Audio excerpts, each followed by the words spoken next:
नमस्कार विद्यार्थी मित्र हो, स्वागत आहे तुमचं लर्निफाय अकॅडमी निर्मित व्हिडिओ आणि टेस्ट सिरीजमध्ये। इयत्ता 4थी स्पर्धा परीक्षेची तयारी आपण लर्निफाय सोबत करत आहोत। आज आपण बुद्धिमत्ता या विषयातील पुढचा जो घटक आहे तो म्हणजे की इंग्रजी अक्षरमाला हा घटक आपण घेणार आहोत। पाठीमागील घटकामध्ये आपण संख्या मालिका पाहिली। जसं संख्या मालिकेमध्ये आपल्याला प्रश्नांची उत्तरे ही निरीक्षणातून द्यायची असतात, तसंच इंग्रजी अक्षरमालेमध्ये देखील आहे। इंग्रजी अक्षरमालेमध्ये आपल्याला निरीक्षण व्यवस्थित करायचं आहे आणि निरीक्षण करून आपण सगळ्या प्रश्नांची उत्तरे चांगल्या पद्धतीने देऊ शकतो। अक्षरमालेचं निरीक्षण आपण जर व्यवस्थित केलं तर निश्चितपणे सगळे प्रश्न आपण अचूकपणे सोडवू शकतो। चला तर मग सुरुवात करूया। या घटकामध्ये नेमके कशा पद्धतीचे प्रश्न असतील, अक्षरमालेचं निरीक्षण कसं करायचं आहे, अक्षरमालेमध्ये विचारले जाणारे जे प्रश्न आहेत ते कसे सोडवायचे हे आपण एक नमुना दाखल काही प्रश्न आपण पाहणार आहोत। आणि याच्यावर अधिक सराव करण्यासाठी तुम्हाला या व्हिडिओसोबत जी क्विज मिळालेली आहे त्या क्विजमध्ये तुम्ही अधिकचा सराव करू शकता। चला तर मग सुरुवात करूयात आणि समजून घेऊयात की अक्षरमालेमध्ये आपल्याला प्रश्न नेमके कोणत्या प्रकारचे असतात। आपण अगोदर अक्षरमाला पाहूयात। अक्षरमाला जर पाहिली तर इंग्रजीमधील जे अल्फाबेट्स आहेत ते सगळे अल्फाबेट्स, फक्त यामध्ये झेड हे अल्फाबेट नसतं, लक्षात घ्या। झेड हे अल्फाबेट सोडलं तर उर्वरित सर्व अल्फाबेट्स म्हणजे एकूण अल्फाबेट्स आपल्याकडे 26 आहेत। त्या 26 पैकी झेड सोडलं म्हणजे झेड कमी केलं तर 25 अल्फाबेट आहेत आणि या 25 अल्फाबेटची अक्षरमाला आपल्याला स्पर्धा परीक्षेमध्ये येते, लक्षात घ्या। सगळ्यात महत्त्वाची गोष्ट की अक्षरमालेमध्ये झेड हे अक्षर नाहीये। झेड हे अक्षर सोडून उरलेली जी अक्षर आहेत 25 ती 25 अक्षरमालेमध्ये आपल्या येत असतात आणि याच्यावर आधारितच आपल्याला प्रश्न असतात। अतिशय सोपे प्रश्न असतात, फक्त निरीक्षण करताना आपल्याला चुकायचं नाहीये। पहिला प्रश्न बघूया आपण। वरील अक्षरमालेत एफ च्या उजवीकडील 5वे अक्षर कोणते? याचे पर्याय आहेत। पहिला आहे जे, दुसरा आहे के, तिसरा पर्याय आहे एल आणि चौथा पर्याय आहे ए। प्रश्न आहे एफ च्या उजवीकडील 5वे अक्षर। एफ हे अक्षर इथं आहे आणि इथून उजवीकडे म्हटलं की आपल्याला इकडे जावे लागणार आहे। 1 2 3 4 आणि 5। उजवीकडील 5वं अक्षर आहे के। पर्याय क्रमांक 2 हे याचं अचूक उत्तर आहे। पुढचा प्रश्न पाहूयात आपण। अक्षरमाला आपल्या समोर आलेली आहे आणि प्रश्न आहे डी आणि जे यांच्या मधोमध येणाऱ्या अक्षराचा उजवीकडून क्रमांक कितवा? डी आणि जे यांच्या मधोमध येणाऱ्या अक्षराचा उजवीकडून क्रमांक विचारलेला आहे। म्हणजे सगळ्यात पहिल्यांदा आपल्याला डी आणि जे यांच्या मधोमध येणारं अक्षर कोणतं हे शोधावं लागेल।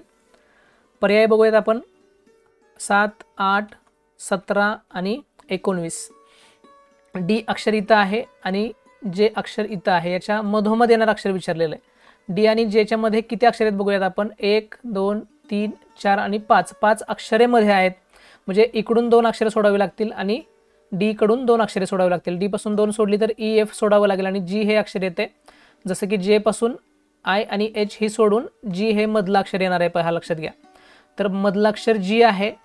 मग जीचं काय विचारलंय? जीच्या अक्षराचा उजवीकडून क्रमांक कितवा विचारलाय, म्हणजे जी या अक्षराचा आपल्याला उजवीकडून क्रमांक मोजावा लागेल। 5 10 15 16 17 18 आणि 19। क्रमांक आहे 19। पर्याय क्रमांक 4 हे त्याचं अचूक उत्तर आहे। पुढचा प्रश्न।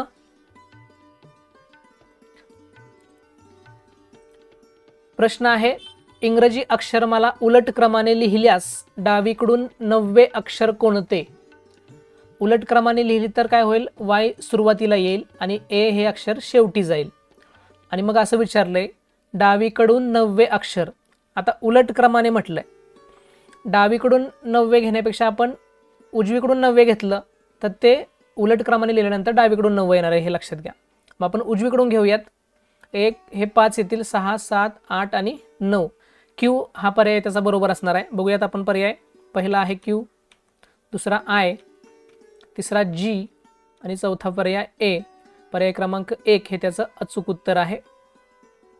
पुढचा प्रश्न। एम व एक्स यांच्या दरम्यान किती अक्षरे आहेत? 11 9, 10 आणि 12 आपण शोधूयात. एम आणि एक्स, एम कुठं आहे, इथं आहे पा, आणि एक्स इथं आहे. यांच्या दरम्यान म्हटले म्हणजे ती दोन अक्षरं सोडून त्यांच्यामध्ये किती अक्षरं आहेत ती आपल्याला मोजायची आहेत. बरेच वेळा असं होतं की एम आणि एक्स ही अक्षरं देखील मोजली जातात आणि त्यामुळे मग प्रश्नाचं उत्तर चुकू शकतं. एम आपल्याला मोजायचं नाही आहे, लक्षात घ्या. एन आणि ओ ही 2 आहेत, 2, त्यानंतर ही 5, 7 झाली, 8, 9 आणि 10, एकूण 10 अक्षर आहेत. आपण एक्स हे अक्षर मोजलेलं नाही आणि एम हे देखील अक्षर मोजले नाही. याच्यामध्ये असणारी अक्षर जी मोजली ती आहेत 10. पर्याय क्रमांक 3 हे त्याचं अचूक उत्तर आहे. पुढचा प्रश्न, मॅट हा शब्द तयार करण्यासाठी कोणत्या क्रमांकाची अक्षरे घ्यावी लागतील? अतिशय सोपा प्रश्न आहे. मॅट हा शब्द तयार करायचा आपल्याला तर कोणकोणत्या क्रमांकाची अक्षरे घ्यावी लागतील? म्हणजे सगळ्यात पहिल्यांदा एम हे अक्षर घ्यावं लागेल. एम या अक्षराचा क्रमांक आहे बघा, हे 5, 10, 11, 12 आणि 13. एमचा 13 आहे. आपण अगोदर पर्याय समोर घेऊयात.